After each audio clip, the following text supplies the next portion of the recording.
RSS में वो कहीं आसपास थे। आज़ादी के आंदोलन में उनका कोई हाथ नहीं। हिंदुस्तान तो आज़ाद हो गया और गांधी जी, नेहरू जी ऐसे लोग थे, उन्होंने कहा कि मल्टी पार्टी सिस्टम हो। उस समय तो कांग्रेस किसी को भी टिकट देता जीत जाता।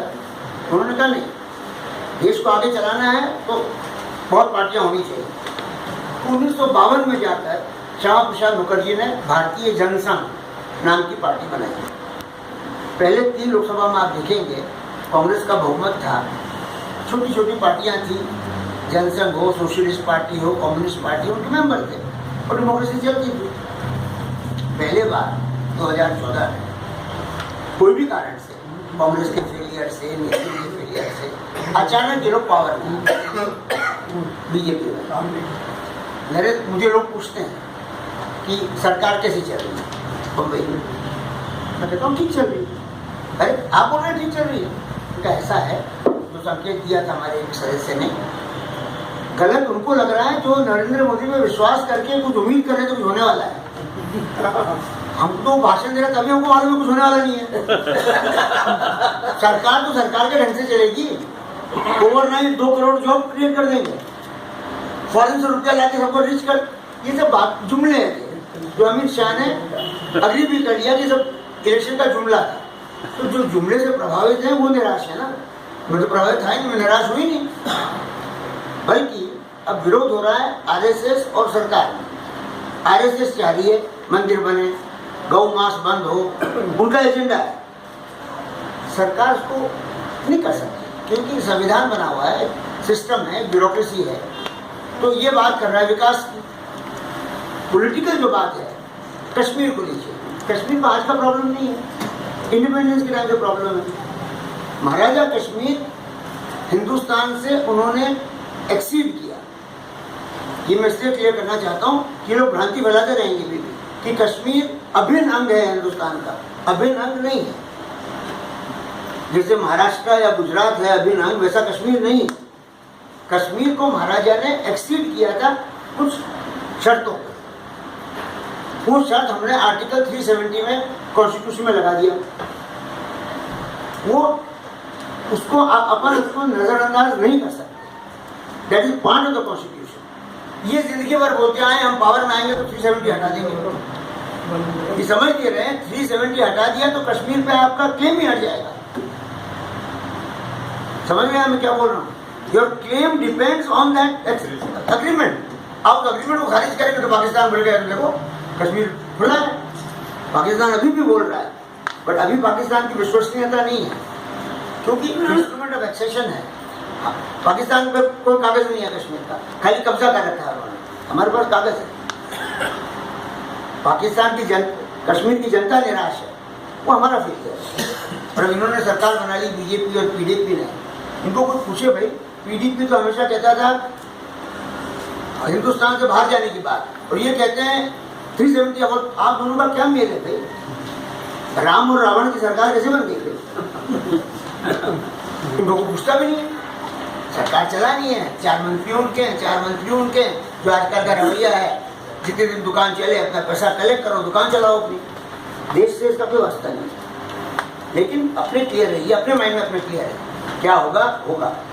बट हम लोग उनमें से नहीं जो वादा खिलाफी करें।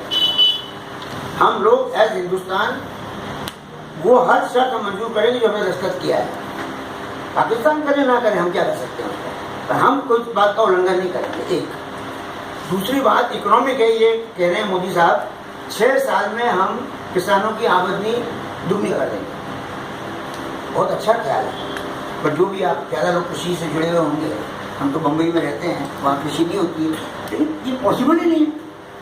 किसान के पास क्या है? एक तो प्रोडक्शन, 6 साल में प्रोडक्शन डबल तो नहीं हो सकता।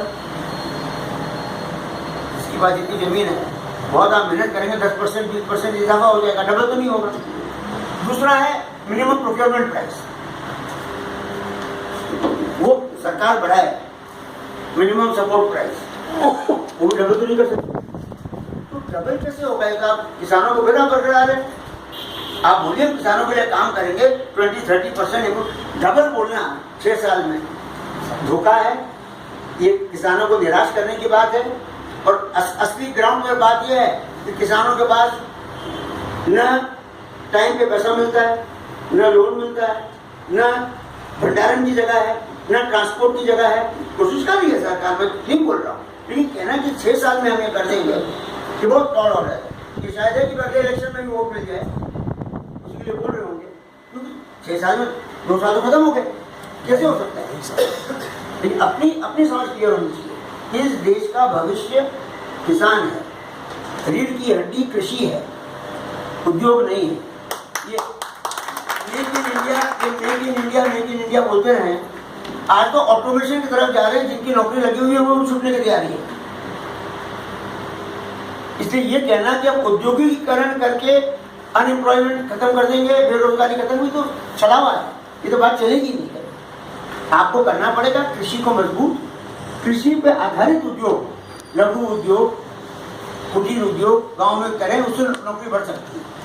बड़ी फैक्ट्रियां लगा के नौकरी इसलिए नहीं बढ़ सकती कि आपकी प्रॉब्लम सॉल्व हो जाए। तो अपने बेसिक पे अपने क्लियर रहें, जो होगा सो होगा। लेकिन ये रोज ये रेडियो, राधा मोहन सिंह इनके कृषि मंत्री अच्छे आदमी होंगे, मैं तो कभी मिला नहीं उनसे, टीवी पे देखता हूँ उनको। एक मित्र थे हमारे, नाम नहीं लूंगा, पॉलिटिकल मित्र थे। मैंने कहा कृषि, बोले राधा मोहन सिंह मिले थे, बोले भाई मैं क्या करूँ, 90% मेरा जीवन तो संघ में चला गया, कुछ काम ही नहीं किया है जीवन में, अब कृषि कहाँ से सीखेंगे हो। ये बड़ी मुसीबत है इनके पास, टैलेंट का अभाव है। कांग्रेस में अलग तरह की पार्टी थी, हर तरह के लोग थे, इनके पास संघ वाले हैं। संघ वाले वो क्या कौन सा वो करते हैं सुबह, तो वो सब की है, तो कृषि का क्या हो, पूछना पड़ेगा सेक्रेटरी को। तो इनका बड़ी प्रॉब्लम है, तो मेरी सहानुभूति है लोगों के साथ, लेकिन कर कुछ नहीं पाएंगे। 2019 तक को समझता है 14 और 19 में कोई मूलभूत परिवर्तन इस देश में होगा नहीं होगा। जीत फिर हो सकते हैं क्योंकि कांग्रेस पार्टी कमजोर है, राहुल गांधी उठ नहीं पा रहा है, इसलिए क्या हालत होगी नहीं पता। लेकिन 282 सीट मिली है, उससे ज़्यादा नहीं मिल सकती होगी, कमी होगी। सरकार किसकी बनेगी देखा जाएगा, लेकिन अपना माइंड क्लियर होना चाहिए। हम लोग छोटी पार्टी हैं, लेकिन जो देश की आज़ादी के आंदोलन के जो आदर्श थे उसी पे हम टिके हुए हैं, वही देश का सोल्यूशन है। ये गौ मांस बंद कर दो, किसी खाने पीने पे हमारे राज्य गोवा से आए, वहाँ बीफ बैन हो सकता है क्या गोवा में? अभी जिंदगी में भी नहीं रहेगा, हो गया, पहले तपड़ाएगा हमको, आरएसएस लोगों को मार मार के सुलाएगा। मैं ही कर रहा हूँ, खुद मैं ही कर रहा हूँ, मेरा पार्टी वाला। देश बहुत बड़ा है, संकीर्ण और संकुचित बातों से देश नहीं चलेगा। इस मामले में गांधी जी, नेहरू 100 ऐब होंगे, नेहरू जी में भी ऐब तो इंसान में होता ही है, लेकिन जो वो कर गए भारत के लिए, इन लोगों के बस की तो बात नहीं। ये इंदिरा गांधी से सुनिए और इनको पूछिए हिंदुस्तान का सबसे अच्छा प्रधानमंत्री कौन था, तो अमित शाह कहते हैं इंदिरा गांधी। तो पूछा इंदिरा गांधी को पूछो, इसलिए कि पाकिस्तान का 2 टुकड़ा कर दिया ना। उनको कोई मतलब नहीं है, उनकी सोच उतनी लिमिटेड है। जवाहरलाल नेहरू की तारीफ नहीं करेंगे, इनकी सोच अपनी है, अपने तो ब्रॉड सोच रखी है। जो है चंद्रशेखर जैसा आदमी हमारी पार्टी में था, हमारा सौभाग्य है। और जयप्रकाश नारायण, आचार्य नरेंद्र देव चंद्रशेखर जी के गुरु थे। आचार्य नरेंद्र देव ने गया में एक भाषण दिया है 1937 में कि इंडिपेंडेंस तो आ जाएगा, कांग्रेस पार्टी भी राज करेगी, लेकिन कांग्रेस पार्टी को याद रखना चाहिए कि 365 डेज इन द ईयर काम नहीं करेंगे तो इलेक्शन जीतने का मशीन हो जाएगी कांग्रेस पार्टी, जनता का कोई भला नहीं। कोई तो हो रहा है, हर पार्टी अब इलेक्शन के पहले राम मंदिर याद आ गया इनको। 2 साल से पावर में कोई बात नहीं, अब यूपी में हिंदू मुस्लिम डिवाइड करने की राम मंदिर, ये सब जुमलों से देश का भला नहीं। 125 करोड़ जनता है, हर तरह के लोग हैं, फ्रीडम है। हम लोगों को फ्रीडम्स को प्रोटेक्ट करना है और प्रोत्साहन देना है जितना जो हो सके। गरीबों को, पिछड़े वर्गों को, औरतों को, सबकी मदद करनी है, यही हमारी फिलॉसफी है। ये मैं कहना चाहता हूँ। सर्जिकल स्ट्राइक के प्रधान जी, हाँ बताता हूँ, बहुत अच्छी बात है। ये पहले बार कोई सरकार आर्मी के ऑपरेशन की बात करती। आर्मी होती है, हम पाकिस्तान नहीं है जो आर्मी और सरकार एक ही है, और कौन ज़्यादा पावरफुल है पता नहीं चलता हमें। यहाँ आर्मी का काम, आर्मी का है सिविलियन अथॉरिटी सुप्रीम। आर्मी ने जो ऑपरेशन किया, जो भी किया, उसका चर्चा करना है, वो कैबिनेट कर सकती है, उसका लिखित विज्ञप्ति नहीं निकालना चाहिए। ये खुलेआम उसका प्रचार करते हैं। और देखिए विडंबना देखिए, राहुल गांधी ने शब्द, उसकी हिंदी अंग्रेजी थोड़ी खराब है, उसने कह दिया वो खून की दलाली, कुछ शब्द यूज कर लिया, शब्दों का प्रयोग गलत था। तो उसका मतलब ये था कि आर्मी ने जो काम किया उसको आप वोट में फायदा लेना चाहते हैं, ठीक है ना? ठीक है, सबने उसको क्रिटिसाइज कर दिया। अगले दिन मोहन भागवत कहते हैं सर्जिकल स्ट्राइक का उपयोग करेंगे यूपी इलेक्शन में। तो फर्क क्या है? राहुल गांधी ने बोला और मोहन भागवत में फर्क क्या है? खाली शब्दों का फर्क है। ये इसकी भर्त्सना होनी चाहिए। आर्मी का जो भी काम है उसको पॉलिटिक्स में यूज करना एकदम गलत है।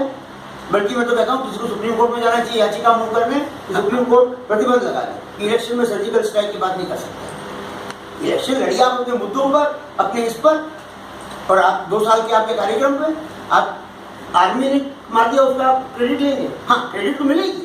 जैसे इंदिरा गांधी के टाइम पे बांग्लादेश बन गया तो जीवन भर इतिहास में है वो। उसका मतलब क्या इलेक्शन में बोले कि मैंने बांग्लादेश बनवा दिया इसलिए मुझे वोट दो, कभी नहीं बोला। खुद जिसको समझना है समझेगा। ये तो ढिंडोरा पीटने और भगवान बचाए ऐसा डिफेंस मिनिस्टर लोगों ने बनाया है, मुझे समझ ही नहीं आता डिफेंस क्या करेगा। रोज तो नई बात बोलता है। मैं इसलिए बोल रहा हूँ गोवा से क्यों भेजा वो भी मैं समझ नहीं आ रहा। तुम लोग गलती है, गलती नहीं है नहीं। वो कहते हैं परिकर साहब कि आर्मी को खुद की ताकत का अंदाज नहीं था हनुमान जी की तरह, हम लोगों ने उनको ताकत का अंदाज दिया। इससे बेवकूफी की बात तो इसलिए इस बार 2017 को पता लगेगा ना उसका।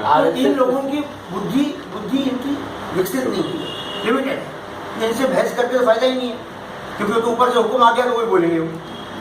तो हम लोग को चिंतन भी करते हैं, मंथन भी करते हैं, सलाह भी करते हैं। तो हम लोगों की लाइन क्लियर होनी चाहिए। कभी भी कोई डाउट हो फोन करिए आप, हम लोग सब मौजूद हैं। पार्टी लाइन आपको मालूम पड़ जाएगी। और हमारे नौजवान आदमी से मैं बहुत इम्प्रेस हूँ। लास्ट टाइम इन्होंने मुझे कहा कि शायद कंट्री में अकेले ही है जो मेरा लेख पढ़ते हैं। बहुत पढ़ता हूँ। नहीं, आप पढ़ते हैं अकेले, मुझे लगता नहीं कोई रिस्पॉन्स नहीं है। लेकिन पार्टी लाइन उसमें क्लियर है। तो चंद्रशेखर जी की लाइन है, सोशलिस्ट लाइन है, वही लाइन और लाभ लपेट के बिना। लेकिन सर हम तो बीजेपी में हैं। उसमें एक बात थी जो मैंने गाड़ी को बताया थी, हर लेख में राष्ट्रीय अध्यक्ष समाजवादी जनता पार्टी चंद्रशेखर नहीं लिखा रहता है। नहीं लिखा रहता है। हाँ, मैं पढ़ता हूँ। अभी ये पढ़ते इतराज भी नहीं करते। क्या अभी एक कार्यक्रम हुआ था, मैंने इतराज भी किया है। नेशनल म्यूजियम में कार्यक्रम हुआ था, उसमें बहुत से लोग थे। अरे बताइए ये कहाँ पे आता है? ये आप कहाँ से पढ़ते हैं? आपके ब्लॉग पे होता है। ब्लॉग लिंक है क्या जी? तो वो कोई सोशल मीडिया पर लगाइए उसको। लगा उसमें उस प्रोग्राम में नाम लिखा हुआ था आपका और उद्योगपति लिखा हुआ था। नहीं। और उसको कंडेम उन्होंने किया। मेरा व्यू सुन के उद्योग वाले मुझे निकाल देगा। नेशनल म्यूजियम में प्रोग्राम था, कुछ लोग भी प्रशंसा कर रहे थे वहाँ पे। नहीं, लाइन अपनी क्लियर है। मैं तो जितना स्पष्ट हो सकता है लिखता हूँ और बेवजह हम क्रिटिसाइज भी नहीं करता हूँ। इलेक्शन स्पीच तो है नहीं, वो ब्लॉग है जो मोदी ने ठीक किया। कि जो असंभव है वो बोलना लोगों को बदलाने की बात है। किसानों की आमदनी 6 साल में दुगनी हो जाएगी, तो बहुत गलत बात है। लखनऊ गया था मैं एक बार, किसान मंच वालों ने मुझे बुलाया था, उनको मैंने ये कहा, उनका देखिए आप लोग किसान मंच है, किसान का काम बहुत मुश्किल काम है, लेकिन बदलने की जरूरत नहीं है। सरकार कुछ भी बोलेगी, बीजेपी कुछ भी बोलेगी, कुछ चिंता मत करिए।